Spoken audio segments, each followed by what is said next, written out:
Chapter 9, The Same Mistake. To Metaton's scream, Papyrus, with a low tone, answered, "Oh hello and Metaton blushed, asked him, "So are you here to get back together with me?" And Papyrus, with an even lower tone, responded, "No, I'm here to rescue my boyfriend, girlfriend, YN from the jerks of her friends. And after hearing that, Metaton's blush disappeared and stared you with a tear of oil in his left eye. You, worried, said, "It's not what you think. Papyrus and I never had anything together." And then Papyrus interrupted you, "What are you saying, sweetie? We are a couple since 1.5 weeks, and Metaton added, "So that is why you ditched me. Because of Y/N. I understand. And after he finished saying that, he rushed to Napstablook's room, dropping oil tears on the way. You, worried for him, decided to go to the room and talk with him, but before you could step, Napstablook said, "I think it will be better if you leave. Valentine and I will try to make him feel better. And he pushed Valentine to his room. After a few minutes of sitting on the sofa and supporting how Papyrus and Sans tried to convince you to go with them, you decided to go home because it also was getting late. It was 6:43 p.m. At the moment you opened the door, Papyrus pulled you out and said, "Finally. Come on, sweetheart, it's time to go home." But before he could finish his sentence, you slapped him and escaped from him. Sans and Papyrus followed you for 10 blocks until you turned back and shouted at them, "What on earth is wrong with you? Can't you understand I don't want to be with you? You ruined my new friendship with Metaton. Now what else do you want? Get lost once and for all." And then you turned around and kept on walking to your home. Papyrus, with a tear in his eye, said, "YN yelled at me. He Weblink hates me? No. I won't give up on him/her. I will make her change their mind about me. Everyone will see. That YN and I are the perfect couples." And then Sans added with a low tone, "Do what you want. And then he turned back and started to walk in the opposite direction that you were walking. Papyrus started to walk behind you. You saw him, so you started to run at full speed to your home. You turned back and saw him even closer. You yelled at him, "Leave me alone," but before you could finish the last word, you tripped over a rock and fell onto the pavement.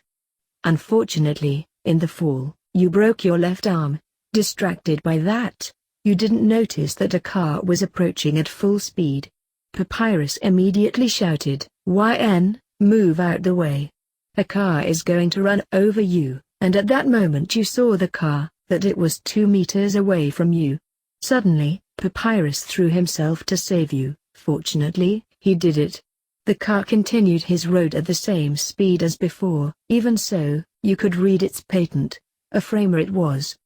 Now on the ground, you said, "I didn't expect you to save me. And Papyrus said, "No time for talk. I got to take you to the hospital for your broken arm." And then he grabbed you and rushed to the hospital, which was 3 blocks away. Once you reached it, you were attended immediately. The doctor said that it was nothing serious. He put you a plaster which will be removed in a week.